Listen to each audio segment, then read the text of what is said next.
ça fait un grand plaisir de vous accompagner au cours des 4 soirées du Cabaret Festif de la Relève, 7e édition. Une toute nouvelle édition, une nouvelle image, nouvelle bannière plein de nouveautés aussi que je vous présenterai un peu plus tard. C'est la 7e édition du Cabaret Festif. Oui. T'es heureuse?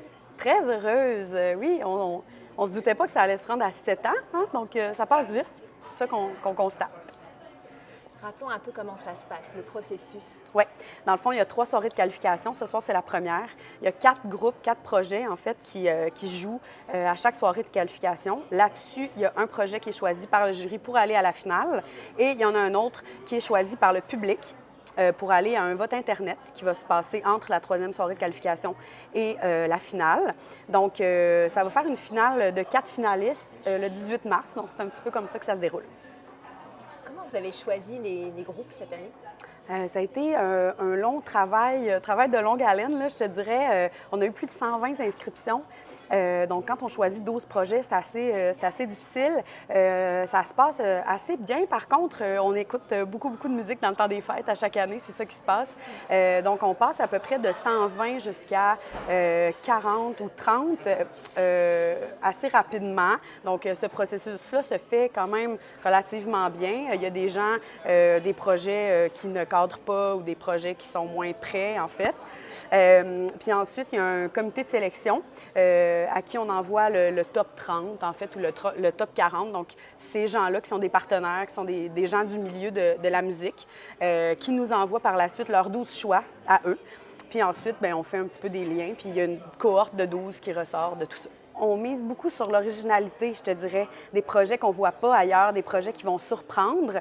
Après 7 ans, je te dirais qu'il y a le public de Baie-Saint-Paul, le public de Charlevoix est vraiment curieux, puis ils sont vraiment prêts à être déstabilisés. Puis c'est ça qu'on aime, en fait. On voit que les gens ont soif de nouveautés, puis de découvertes, puis de voir des projets qu'ils ne verraient pas ou vers lesquels ils n'iraient pas naturellement.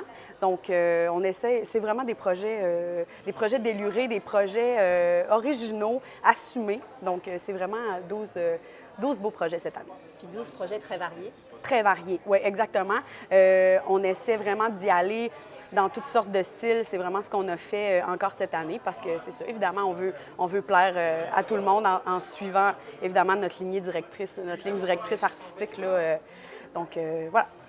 Il y a beaucoup de prix, plus de 15 000 en bourse et en prix, en différents prix, en fait. Tout d'abord, la bourse de 7 000 de SiriusXM, qui est notre présentateur officiel avec Derry Télécom, qui, eux, offrent 2 000 au prix du public.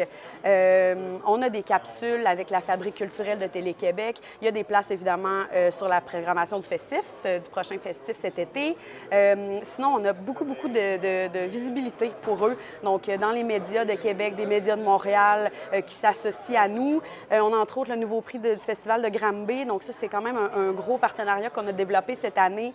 Les gens du Festival de Granby, à la finale, vont venir choisir un projet qui va aller directement comme candidat à Granby. Donc, qui passe pas d'audition, qui paye pas, qui passe pas par le processus normal. Donc ça, c'est vraiment un beau gros prix. Sinon, dans Charlevoix, il y a toutes sortes de prix dans les diffuseurs, dans les lieux de diffusion. Donc, voilà, on a une grosse panoplie de prix cette année encore. Pour cette première soirée, il y a 4 artistes. Oui.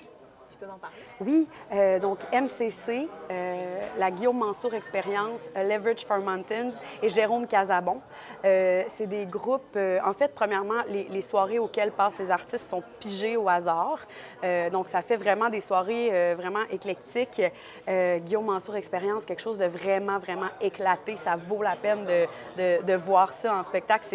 En fait, c'est indescriptible. MCC, tout en douceur, des textes super forts. Musicalement, c'est super profond aussi. Jérôme Casabon, qu'on avait vu auparavant dans le groupe Casabon, un groupe de Québec qui a été quand même populaire dans les dernières années, qui arrive maintenant avec son projet solo, super dynamique, vraiment sympathique à voir, de la chanson, vraiment. Et Leverage for Mountains, qui est vraiment un duo qui est venu ce soir en band, donc un vraiment gros band, folk, harmonie de voix. On en a vraiment pour tous les goûts ce soir.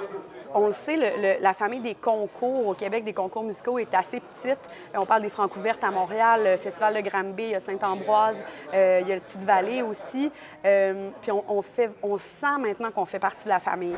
On est partenaire avec les Francouvertes, Granby aussi. Puis tous ces partenariats-là qui arrivent depuis les dernières années, je te dirais depuis 2 ans, là, en majorité, c'est assez impressionnant de voir que les gens s'intéressent. Puis en fait, ils comprennent que tout ce qu'on veut, c'est donner de la visibilité à ces nouveaux projets-là.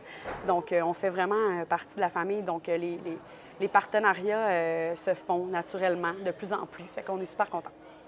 Au niveau des commanditaires, trouver de l'argent, monter tout ça, est-ce que ça se passe bien aussi? Ça se passe bien. C'est sûr que c'est un petit peu plus difficile que le festif. C'est un projet qu'on a monté vraiment à partir de zéro. Au départ, c'était vraiment des projets locaux, des artistes locaux. On l'a fait vraiment à la base pour ça. Maintenant, bien, c'est sûr qu'il y a un petit peu moins de musique locale qu'on n'a pas diffusée encore. Donc, premièrement, ça. Puis aussi, bien, ça se parle, hein? Donc, on a plus d'inscriptions d'ailleurs. Mais je te dirais que les entreprises locales sont vraiment derrière nous. Les lieux de diffusion de tout Charlevoix nous aident, les médias nous aident, les producteurs nous aident, les hébergements nous aident. Donc, à nourrir les artistes, à héberger les artistes, c'est vraiment, on est vraiment aidés par la population, vraiment. Ces artistes-là, ils sont heureux d'arriver dans Charlevoix. J'imagine qu'il y a beaucoup de bons retours. Oui. En fait, on le voit beaucoup là, on s'amuse à écrire quelques questions dans les formulaires d'inscription. Pourquoi ils veulent participer à ce concours-là en particulier? Évidemment que le festif revient beaucoup. Puis les sous, ça, c'est normal. Mais une des très, très grosses raisons, motivation, c'est vraiment de venir dans Charlevoix. Ils arrivent ici puis ils disent oh, « On avait hâte de venir jouer chez vous. » Il n'y a pas énormément de lieux de diffusion dans Charlevoix. Donc, d'en créer un autre pour eux, c'est vraiment bien. Puis, bien, ils arrivent, puis ils prennent des petites vacances, ils vont patiner, puis ils prennent des marches. Puis, ce soir, ils ont un show. Fait que c'est merveilleux.